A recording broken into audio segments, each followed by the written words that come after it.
Assalamualaikum warahmatullahi wabarakatuh. Kami dari kelompok 10 akan mempresentasikan video hasil dari diskusi kelompok kami. Kelompok kami beranggotakan Filzah Fatinah, Dimas Hadi Gunawan, Maulana Ziaul Haq, dan Nanda Fatimatuz Zahra.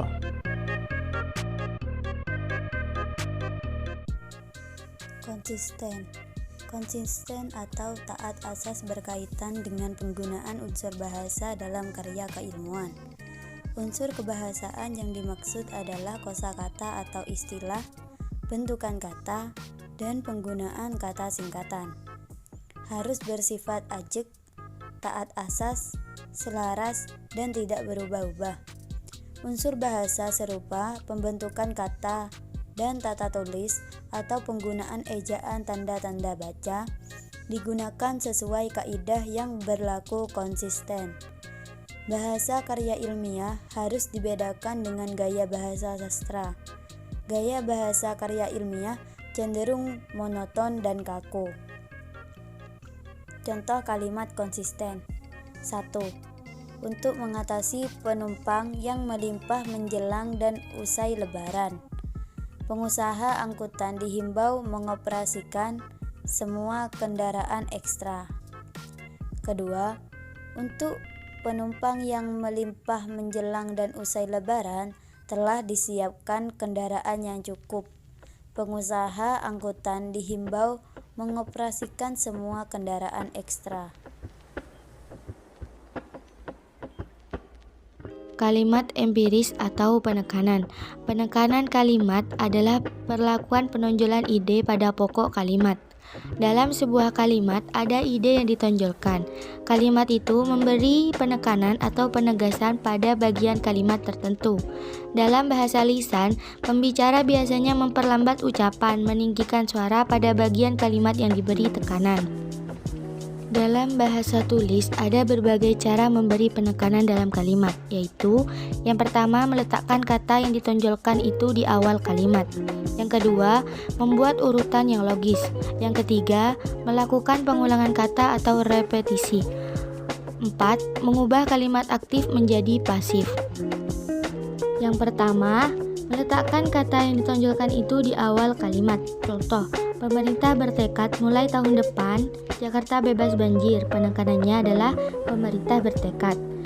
Mulai tahun depan pemerintah bertekad Jakarta bebas banjir. Penekanannya adalah mulai tahun depan. Jakarta bebas banjir mulai tahun depan tekad pemerintah. Penekanannya adalah Jakarta bebas banjir. Ketiga kalimat di atas mempunyai makna yang sama tetapi ide pokok yang kalimatnya berbeda. Yang kedua yaitu membuat urutan logis. Apa yang dimaksud dengan membuat urutan logis? Yaitu urutan yang menyebutkan hal-hal yang umum terlebih dahulu diikuti dengan hal-hal yang khusus. Seperti contoh, bukan 100, 1000, atau 1 juta, tetapi berjuta-juta rupiah telah disumbangkan kepada anak-anak terlantar. Yang ketiga yaitu melakukan pengulangan kata, dalam kurung repetisi. Apa yang dimaksud repetisi? Repetisi adalah pengulangan sebuah kata yang dianggap penting dalam sebuah kalimat. Contoh, saya suka kebaikan mereka, saya suka kecantikan mereka, dan saya suka kelembutan mereka. Yang keempat yaitu mengubah kalimat aktif menjadi pasif. Pengubahan kalimat aktif menjadi pasif ini mengubah urutan kata dan mengubah salah satu bentuk kata. Seperti contoh, berikut adalah contoh kalimat aktif. Pemerintah perlu mengantisipasi pengelolaan Jakarta di bawah laut. Itu contoh kalimat aktif. Yang kedua, pengelolaan Jakarta di bawah permukaan laut perlu diantisipasi pemerintah. Contoh tersebut merupakan contoh dari kalimat pasif.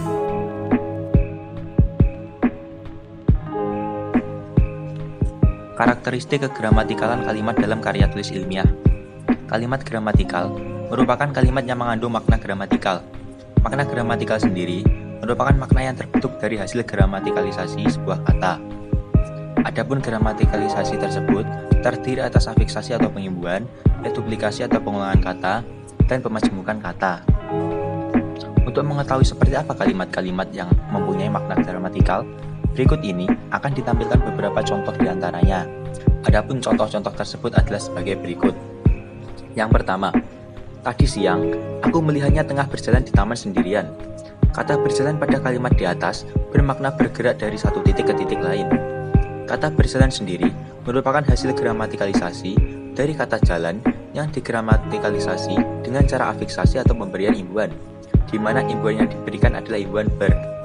Yang kedua, untuk melepas penat, aku pun berjalan-jalan di taman kota selama 15 menit. Kata berjalan-jalan pada kalimat di atas bermakna melepas penat dengan berjalan kaki di suatu tempat.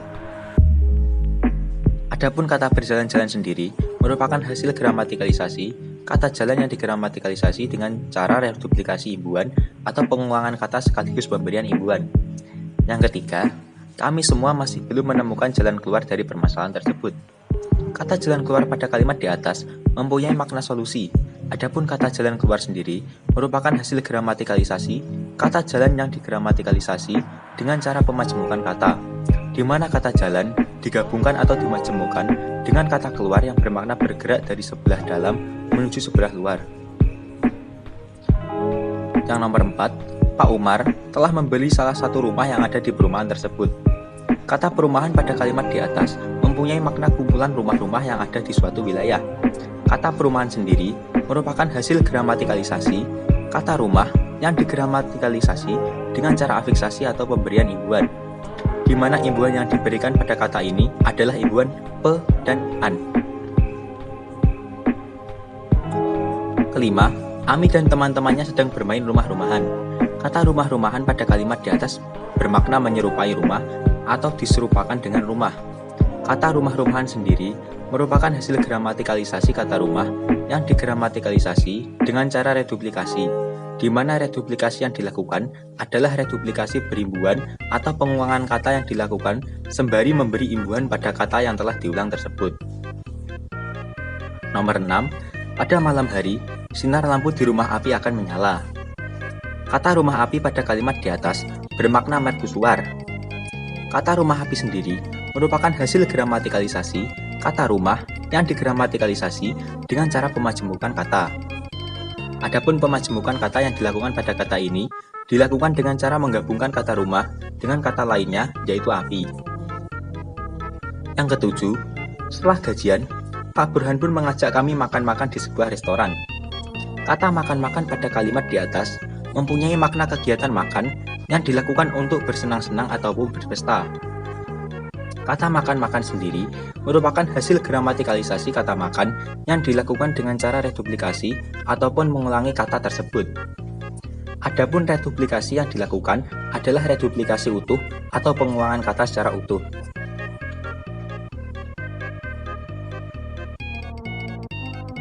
Sekian video presentasi dari kelompok kami.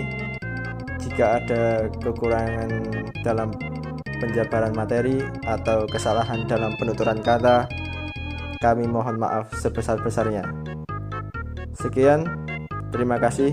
Ihdinas siratal mustaqim. Wassalamualaikum warahmatullahi wabarakatuh.